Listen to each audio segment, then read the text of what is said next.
Okay, so this dog is all washed and dried. I'm trying to video with my camera sitting on the table, so we'll see how well you'll be able to see the dog. But what I'm going to do now is, now I'm going to shut the door so we can hear me. Okay, so I'm going to go ahead and just take my fine tooth and wide tooth comb, and I'm going to go through and make sure that there isn't any tangles. Especially check the legs. And this dog, I know, is pretty much mat free. And part of the reason I know that it's mat free is because when I blow dried it, the air separates the hair, and I can see if there's any tangles. So it's a real good guide when you're drying your dog to look it over, see if there is any tangles, or maybe it would have a scab or a sore on it. This dog is old. It's got a lump right here. So I easily spotted that by blow drying. And also combing through now before I start my cut just ensures that everything's ready to cut smoothly. I also place cotton in this dog's ears for noise reduction of the dryer because she is old, and old dogs don't tolerate the noise as well. So this just gives me, and also coming through gives me a chance to check it over, make sure there isn't anything that maybe the clipper could catch, or just assess your dog, know where you're at with it. This little dog is old and her tongue hangs out. So I'm going to have to be real careful and push her tongue in her mouth when we groom her and do around there. So that's something else that, I've noted while looking her over. And of course I knew that earlier. And of course, because her tongue hangs out, she's got little mats there, and we're going to cut those away because that's too painful to brush those out. Now this dog is going to get the all over length, which is called a kennel. Okay, so if we refer to a kennel, that is one length all over. Now, our shortest body blade is the 7. This is what we will always use as our shortest blade on a dog, unless we have an extreme case, like the other dog I showed you that got the 10, but that's an extreme case. This would be your shortest blade you would ever use on a dog for a body length. So that's the 7F, which again, F stands for finishing blade, and the teeth are all the same. Now this is also the red flag blade. You don't want to get into the armpits or into the crotch area. So just remember, the 7 is the red flag. Be very careful with it. Okay, this clipper has variable speed, but I usually keep it on high because you're going to get the best cut.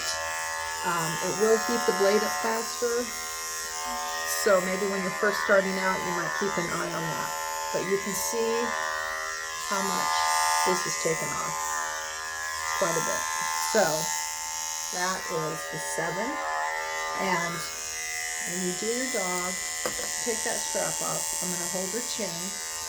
And if she's used to being groomed, I'm going to start at the neck. We're going to go right to the back of the neck, or the back of the head here. And I'm going to go around and do her body. Go all the way around her head. So that kind of, starts your cut on the body. Hold your chin up. Again, you want to watch for any folds, but when you hold that chin up, it's straightening that skin, holding it taut so that you don't cut them. But there could be some dogs that may have more folds of skin there, so you want to be careful. Okay, around the ear. And again, she's old, and she's probably a little more wiggly, you'll see at times, than probably a younger dog would be. She just kind of wants to get away. And half of the battle is knowing how to hold them, and, as you flip. So as you watch this video, the best that you can see with my video in there is how I'm holding the dog. I don't know how well you can see on this. But I'm going to go ahead and do the whole body. There's that spot I'm watching out for, so I'm going straight down so as not to grab that skin. And then it's back. This is kind of holding the dog in place for me while I quit, because she's going to want to scoot that way. So I'm using this to my advantage, and because it needs to be out of the way, this is kind of my little trick. So what I kind of do is get my body done, and then once my body is done, then I'm going to go to the legs, because they're a little harder to do. So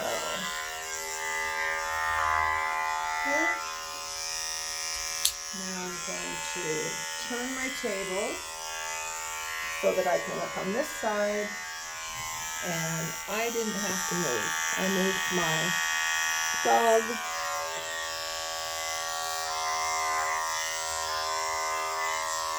I know my hand is in the way of the video, but we're going to go with the grain of the hair. We're going to stay with the grain of the hair. We're never going to go up like this or funky. We're going to try to stay with the way the hair grows, because if you don't, then you'll get more lines that way. So always kind of look at your hair and how it grows. You're always going to come down the back like this, and then you'll angle just a little on the sides.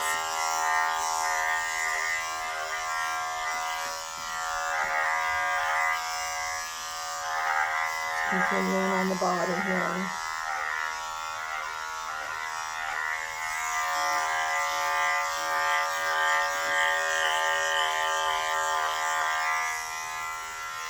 Okay, now the legs, of course, are the harder part to do. Now let's go to the other side first.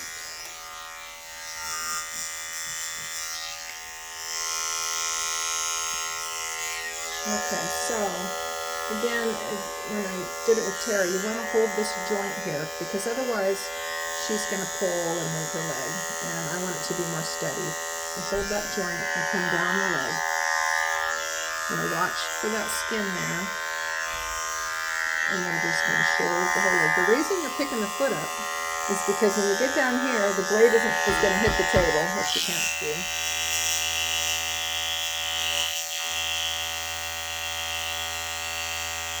Okay, so the blade will hit the table, and that's too hard. You can't get in there, so you got to lift the leg to get let her get that hair, especially around the foot.